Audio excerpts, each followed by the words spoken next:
L'ennemi nous demande de donner les Juifs, nous demande de prendre position avec la violence. Et nous, en tant que chrétiens, on ne fera pas ça. Et donc, surtout après 42, quand les rafles ont commencé en France, il disait dans son église, il faut qu'on sauve les Juifs. C'est le peuple de Dieu, c'est le peuple du livre, c'est à nous de les sauver.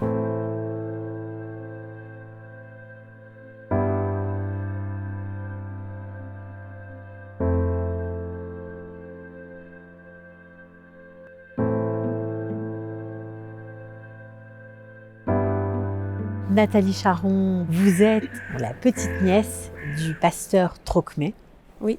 qui a sauvé des dizaines d'enfants juifs au Chambon-sur-Lignon. Oui. Est-ce que vous pouvez nous raconter qui était le pasteur André Trocmé? Alors André Trocmé était le frère de mon grand-père, un homme grand, avec une personnalité forte, qui est devenu pasteur huguenot, pasteur protestant, qui était un pacifiste. Il n'était pas pour la guerre. La fédération protestante en France n'aimait pas trop ses idées et donc ils l'ont envoyé pour être pasteur dans un petit village du sud de la France, un sud-est de la France, le Chambon-sur-Lignon, en lui confiant une petite communauté. Donc il s'est installé là-bas avec sa femme Magda, italienne, et 5 enfants, si je ne me trompe pas. C'était en 1934. Le Chambon est un petit village en Haute-Loire où habitent des gens simples, des fermiers, des gens de la terre, mais avec un cœur ancré, des gens surtout protestants, donc des gens ancrés dans la Bible. C'est là que donc mon oncle s'est trouvé. C'est une histoire très particulière. Lui aussi a une histoire particulière parce que sa mère était allemande. Est-ce que vous pensez que c'est le fait d'avoir la compréhension de la langue allemande qui a fait qu'il a eu l'acuité de ce qui allait se passer? Peut-être, mais je pense que c'était surtout son cœur de croyant, son cœur dans sa relation avec Dieu. Dans l'église où il était pasteur, il disait il faut qu'on réponde à cette guerre par les armes de l'esprit, qui serait peut-être plutôt l'amour, aider les uns les autres.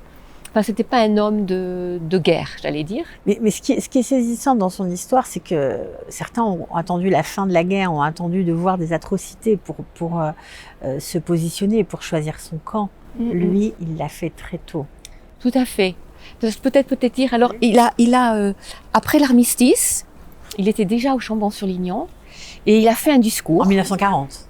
C'était le 23 juin 1940, le jour après l'armistice. Il a fait un discours en disant « Le devoir des chrétiens est d'opposer la violence exercée sur leur conscience avec les armes de l'esprit. Nous résisterons lorsque nos adversaires voudront exiger de nous des soumissions contraires aux ordres de l'Évangile. Nous le ferons sans crainte, comme aussi sans orgueil et sans haine. » Donc là, on voit qu'il se positionnait, il disait l'ennemi nous demande de donner les Juifs, nous demande de prendre position avec la violence, et nous, en tant que chrétiens, on ne fera pas ça. Comment toute cette histoire de ce fameux village Chambon-sur-Lignon a commencé pour lui? Comment son engagement à sauver des Juifs a commencé? Je pense que c'était tout à fait naturel. C'était de qui il était lui. Je reviens encore sur le fait que il vraiment été un croyant. Et donc, quand il a vu, surtout après 42, quand les rafles ont commencé en France, les Juifs ont commencé à se diriger vers le sud de la France. Il disait dans son église, il faut qu'on sauve les Juifs. C'est le peuple de Dieu, c'est le peuple du livre. C'est à nous de les sauver. Et en fait, ça s'est fait, je pense, peut-être tout seul. C'est-à-dire que le village, ouvrant ses bras à l'accueil des Juifs, le Joint a compris que c'était un lieu qui était sécure, où les Juifs pouvaient trouver un accueil. Et donc les Juifs ont commencé à arriver en train, un petit chouchou comme ça du Chambon qui existe encore, je crois. Ils arrivaient à la gare du Chambon et là, la chose s'est développée, je pense, naturellement, où les fermiers ont commencé à dire « nous, on va en prendre un, on va en prendre deux ». On va en prendre 3. C'est ça qui est incroyable parce que lui, il était convaincu, c'est un homme de foi, mais tous ces fermiers qui l'entouraient, qui assistaient à ses sermons, n'étaient pas obligés de le suivre. C'était quand même dangereux, ils auraient pu perdre leur vie. Oui, tout le village s'est fédéré autour de lui. Ce village-là et d'autres villages aux alentours aussi, hein. Je voudrais quand même le rappeler, c'est pas uniquement le Chambon. Et c'était simple, c'était naturel parce que c'était des gens qui était imprégné de la parole de Dieu, imprégné de l'amour d'Israël, le Tanakh, le Nouveau Testament. Et c'était des gens qui disaient, des gens dans le besoin, il faut qu'on les aide. Aime ton prochain comme toi-même, même si c'est dangereux, on est là, on va les aider, c'est naturel. Ça se faisait à l'église, lors du sermon du dimanche matin, on prévoyait l'arrivée des trains et on disait, voilà, qui va les prendre. Ça pouvait arriver le dimanche, ça dépendait quand les trains arrivaient. Il y avait une personne, une dame juive dont j'ai oublié le nom, Weiss je crois, qui était responsable de placer les enfants et les adultes qui arrivaient. Par exemple, si ça arrivait pendant le culte, alors le culte pouvait être interrompu. Quelqu'un disait, nous avons reçu 2 enfants et on les appelait les Anciens Testaments. Les Tanachim, j'aime bien dire. Donc on disait, voilà, on a reçu aujourd'hui 3 Tanachim, 3 Anciens Testaments, qui les veut? Alors une personne se levait, disait, j'en prends un couple se levait, on disait, j'en prends 2. Et puis alors ils les prenaient dans leur ferme, et là ils les cachaient jusqu'à ce qu'on puisse les faire passer en Suisse, si c'était possible. Ou bien ils restaient là le temps de la guerre et ils se mêlaient à la vie de la famille. Ils allaient à l'école au Chambon. Parfois on dit qu'il y avait autant d'enfants juifs que d'enfants non juifs à l'école au collège Sévenol. Mais ce qui était magnifique, c'est qu'en fait personne ne savait qui faisait quoi. C'était plus sûr comme ça. Personne ne savait, cette ferme-là en a 2, cette ferme-là en a 1, ils sont juifs, pas juifs, on n'en parlait pas. Les fermiers savaient que les enfants étaient juifs, que les adultes étaient juifs, mais ça restait aussi caché que possible pour la sécurité. J'ai découvert cette histoire, j'avais 25 ans, 26 ans, j'ai grandi sans rien savoir. Les Huguenots sont très discrets, donc on ne parlait pas de l'histoire de Oncle André, on l'appelait l'Oncle André, on ne parlait pas de l'histoire de Daniel, sauf qu'en tant qu'enfant, je savais que avec le mot Daniel, il y avait quelque chose, je ressentais, il y avait une douleur, quelque chose qui était caché dont on ne parlait pas. Qui était Daniel? Donc Daniel était un cousin de André, un jeune homme, il avait 30 ans, il avait des bonnes connexions avec les jeunes, il avait été professeur de maths à Beyrouth, au Liban, et il était en France à cette époque-là. Ses parents lui disaient, va faire un doctorat en physique. Et c'est à ce moment-là qu'il a reçu un appel de son cousin André, qui avait lui la cinquantaine. Il lui a dit, écoute, j'ai une maison d'enfants au Chambon, avec des jeunes qui ont besoin de quelqu'un qui va s'occuper d'eux, qui va leur enseigner les maths, mais qui va être un peu un papa pour eux. Est-ce que tu serais d'accord? Et il a réfléchi et il a dit, je l'ai lu ça dans son journal intime, il a dit, je vais en Chambon, comme ça je n'aurai pas honte de ma vie. Il savait que c'était dangereux, il savait que c'était des enfants juifs. Oui, il le savait que c'était des enfants juifs, c'était déjà en 42, donc il y avait déjà des rafles. Il le savait que sa vie pourrait être en danger. Il a fait ce qu'il voulait faire jusqu'au bout, quelque chose qui a de la valeur. On sait combien d'enfants ont été sauvés au Chambon-sur-Lignon? Alors il y a différents chiffres. Il y a des chiffres qui disent qu'il y avait 5000 habitants au Chambon, 5000 juifs ont été cachés, ont été sauvés. Peut-être que c'est que 3000. Mais un nombre considérable. Il y en avait qui restaient longtemps et il y en avait qui étaient assez vite passés en Suisse à l'aide de faux papiers. Tout ça organisé par le village. Ils fabriquaient des faux papiers pendant la journée et le soir ils les distribuaient. C'était pour avoir des cartes alimentaires qui étaient nécessaires pour pouvoir donner à manger à tous ces gens qui tout d'un coup avaient gonflé le nombre de gens au Chambon. Alors bien sûr les jeunes mangeaient sur la ferme, mais ils avaient besoin de cartes de nourriture. Et donc c'était pas forcément peut-être nécessaire pour passer en Suisse, mais c'était nécessaire pour la vie de tous les jours. Et après ça, pour les jeunes, l'idée était quand même d'essayer de les faire passer en Suisse. Et donc il y avait des filières de sauvetage avec différentes personnes sur le trajet. Et un fait que je trouve magnifique, c'est que à la frontière entre la Suisse et la France, il y a le cimetière d'Annemasse, dans la ville d'Annemasse. Et ce qui était possible de faire, c'était que les groupes arrivaient, les passeurs avec les enfants ou les adultes arrivaient au cimetière d'Annemasse, attendaient qu'une cérémonie d'enterrement, qu'un groupe de gens endeuillés se rendent dans le cimetière.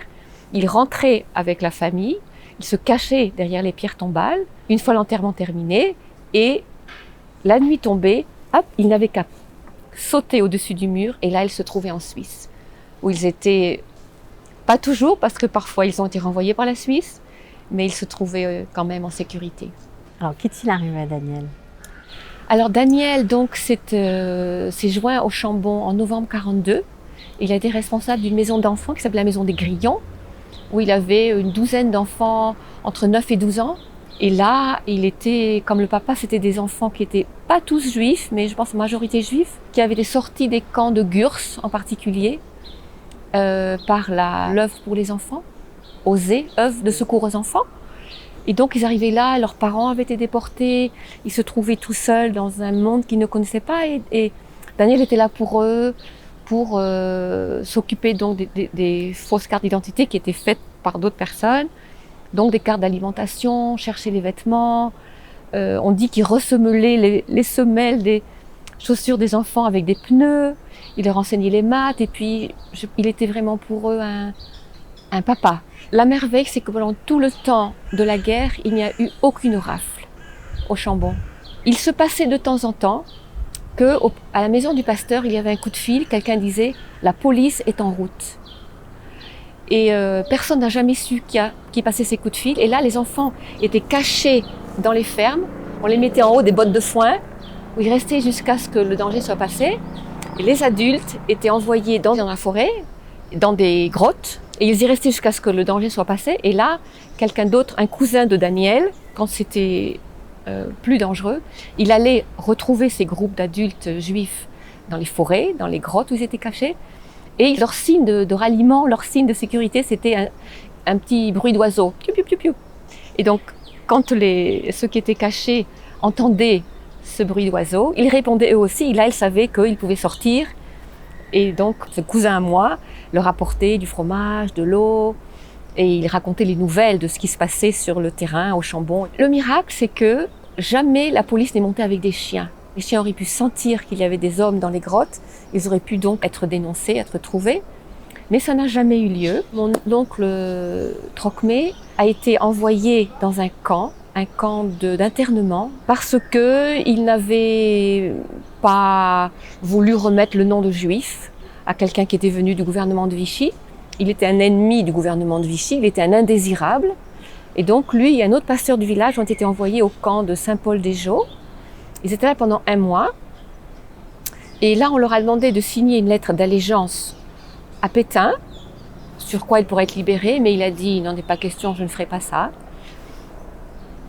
Miraculeusement, ils ont été libérés le lendemain, et ils ont pu retourner au Chambon. Mais suite à ça, il a dû faire attention, et donc il y avait la Maison des Roches, où la Maison des Roches était pour des étudiants plutôt 20-30 ans, qui étaient juifs et non juifs. Et donc là, André a demandé à Daniel s'il voulait bien s'occuper de la Maison des Roches, ce qu'il a fait. Et c'est là que le 29 juin 1942, un matin, 6 heures du matin, un petit jeune garçon, un garçon est sorti pour aller faire ses besoins dehors. Et il a vu que la maison était encerclée de soldats. Et quelqu'un de la Maison des Roches a couru à la Maison des Grillons, où était Daniel, pour lui dire « Voilà ce qui se passe à la Maison des Roches. Tu n'es pas juif, toi, sauve-toi, passe par derrière, sauve-toi. » Et il a dit « Non, je ne peux pas faire ça. Je suis responsable de ces jeunes et donc je ne vais pas les laisser. » Donc il a quitté la Maison des Grillons et il a été à la Maison des Roches pour retrouver ces jeunes qu'il suivait. Et là, les jeunes étaient battus, questionnés, beaucoup d'humiliation. Et lui parlait très bien l'allemand. Il a dit qu'il n'était pas juif. Mais ils ne l'ont pas cru parce que son allemand était tellement bon. Il a dit je ne quitte pas les jeunes, je pars avec eux. Combien de gens ont été raflés dans cette rafle? D'après le pasteur Trocmé, 23 jeunes ont été raflés. Tous n'étaient pas juifs. Il y en a uniquement quelques-uns qui sont revenus. Et ils ont été envoyés dans la maison d'arrêt de Moulins, la maison d'arrêt de la Wehrmacht. Et après ça, Daniel a été au camp de Compiègne, de là envoyé à Buchenwald. Des gens l'ont vu là, il était déjà pas en bonne santé. Il avait un problème cardiaque depuis qu'il était jeune. Après ça, jusqu'à Dora. Et après ça, il est mort à Majdanek en juin 1943. Il s'en est voulu, son cousin, le pasteur Trocmé, de ce tragique destin. Lui qui était venu pour aider, pour l'aider, pour lui tenir la main.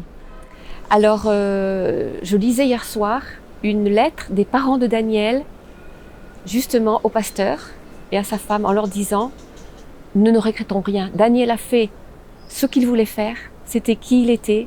Nous n'accusions personne, ça a été son choix, son chemin, et donc ne vous sentez pas coupable de rien du tout. » Je ne pense pas que Daniel était conscient de son destin, si j'allais dire, si je peux dire comme ça. Il savait qu'il était en prison, mais je ne pense pas qu'il savait jusqu'où ça l'amènerait. Et j'ai d'ailleurs une lettre très émouvante, la première lettre qu'il a écrite depuis la prison de Moulins, là où il était, qu'il a écrit au pasteur du Chambon, parce qu'à l'époque, le pasteur Trocmé, donc André avait dû se cacher, que j'ai apporté avec moi cette lettre, voir son écriture. Alors je vais vous la lire. Maison d'arrêt de la Wehrmacht, Moulins. Cher monsieur, c'était le pasteur Poivre au Chambon. Ne sachant où atteindre mes parents à l'heure actuelle, je me permets de m'adresser à vous pour cette première lettre. Vous voudrez bien la communiquer à mon frère et à ma cousine dès la première occasion. La cousine, je pense que c'était la femme du pasteur Trocmé, qu'elle n'était pas cachée. Nous ne sommes pas trop mal ici, depuis ce fameux mardi. La nourriture est bonne, mais peu abondante. Il est pourtant possible de tenir le coup. Moralement, ça va très bien. Nous étions presque tous ensemble pendant les 8 premiers jours. Depuis, provisoirement, j'ai été séparée et placée dans un autre groupe. On ne peut recevoir ici que du linge et des articles de toilette, exclusivement. Pourrais-je recevoir pyjama, caleçon, mouchoirs, savon, lessive et papier hygiénique? Pour la nourriture, serait-il possible de faire un envoi assez important de denrées prêtes à être consommées directement à la Croix-Rouge de Moulins, qui est répartie entre tous les prisonniers? Vous pensez bien, cher monsieur, que le Chambon est constamment dans mon esprit. Vous devez, ainsi que bien d'autres, avoir bien du travail supplémentaire. Mais la preuve sera faite, une fois de plus, que personne n'est indispensable. Le délai minimum d'internement semble être de 6 semaines. Veuillez, je vous prie, veiller paternellement sur les petits des grillons qui ne sont pas partis en vacances et avec lesquels je projetais de faire une excursion de quelques jours. Voudriez-vous également faire l'impossible pour qu'ils obtiennent des leçons particulières de mathématiques qu'ils désirent, surtout Hélène, Suzanne et Odette. Dites-leur mon affection ainsi qu'à ceux qui les gardent et ma confiance. C'est très émouvant. Aujourd'hui, vous qui avez décidé de venir vivre en Israël, vous y vivez depuis 30 ans, de savoir que des milliers de Juifs ont été sauvés grâce à votre famille, c'est incroyable. C'est très émouvant. Alors évidemment, il y a ma famille, mais certainement il y a du Chambon qui a d'ailleurs à lui-même reçu le titre de la décoration ou le titre de Juste parmi les nations. Et puis les villages avoisinants. C'est vrai que je suis très touchée d'avoir un passé comme ça. Et j'ai grandi ne sachant pas du tout l'histoire de ma famille. Parce que chez les Huguenots, on est très privé, on ne raconte pas cette histoire. Et pour moi, venir en Israël, ça a été une aventure à laquelle je n'aurais jamais pensé pour ma vie. Je voulais être vétérinaire, je reste en France, je fais ma vie. Et puis, quand j'étais en Amérique, j'ai eu moi-même une sorte de Chazara Betchouva, une rencontre avec l'Éternel, avec Dieu. J'ai compris dans mon cœur qu'en fait, cette parole-là, c'était un appel de Dieu pour votre peuple, pour Israël, pour marcher à ses côtés. Je n'ai pas compris que ce serait un appel de vie, mais j'ai su que c'était ici que Dieu me voulait. Et c'est ici que j'ai découvert, d'abord je me souviens très bien, c'était Erev Yom Kippour, la veille de Kippour, je marchais à Talpiot, et tout d'un coup, Yom Kippour, ce jour unique en Israël, et tout d'un coup, j'ai commencé à réaliser, vous, le peuple juif, qui est ce peuple que Dieu aime, dont la Bible parle tellement. Et ça m'a énormément touchée. C'est comme si un voile était ôté de mes yeux. Et j'ai dit, mais voilà, ce peuple juif. Et un peu plus tard, je ne sais plus comment, j'ai entendu parler de l'histoire de ma famille. Et là, j'ai contacté les frères de Daniel, qui vivaient encore, qui m'ont raconté l'histoire, qui m'ont envoyé un journal, le journal intime de Daniel, des photos. Et j'ai commencé à comprendre. Mais je dois dire que je n'ai jamais compris la valeur ou l'importance de cette histoire, jusqu'à ce que moi, personnellement, je rencontre des rescapés de la Shoah. Et que j'écoute des histoires et que je puisse comprendre mieux finalement ce que mon oncle a fait. Et ce que ce village a fait en prenant position avec vous, avec le peuple juif, au risque de leur vie.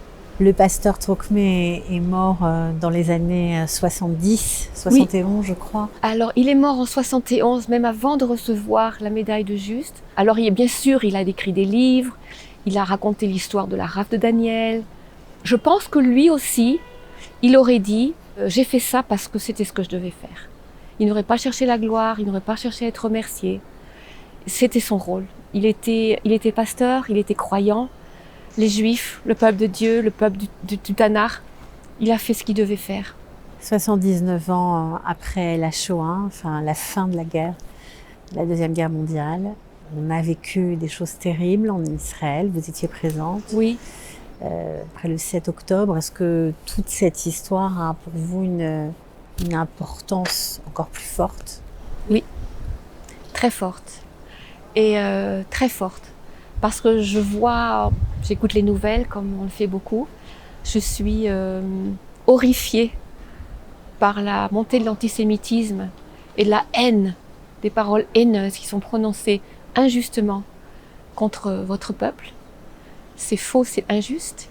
Et pour moi, je dis, nous les chrétiens, aujourd'hui, c'est notre possibilité, c'est l'occasion pour nous de prendre position. Une fois encore, est-ce qu'on va prendre position pour la vérité, pour le peuple de Dieu, auquel appartient la terre, dont Jérusalem est la capitale, qui a un avenir, on le lit dans les prophètes, on le lit dans la parole. Est-ce qu'on va prendre position aux côtés de Dieu, qui est à côté de son peuple, ou est-ce qu'on va se laisser entraîner par les mensonges des médias, par les mensonges de l'antisémitisme? Quelle va être notre position aujourd'hui? Et moi, j'ai fait mon choix. Je suis à vos côtés. Il y en a beaucoup d'autres qui ont fait leur choix. Mais je le dis, peut-être pour ceux qui entendront et qui ne sont pas convaincus, c'est le moment pour nous de prendre position. Aux côtés d'Israël, à vos côtés, le peuple bien-aimé de Dieu. Je pense que votre grand-oncle et son cousin auraient été fiers de sa descendance. Vous inscrivez totalement dans votre histoire familiale magnifique et dans l'histoire de ce village exceptionnel du Chambon-sur-Lignon. Merci d'avoir été avec nous. Un grand privilège, un grand plaisir. Yom HaZikaron, la Shoah et la Gvura. La journée du souvenir pour la Shoah et l'héroïsme. Que la mémoire de ceux qui ont été exterminés soit bénie et éternelle.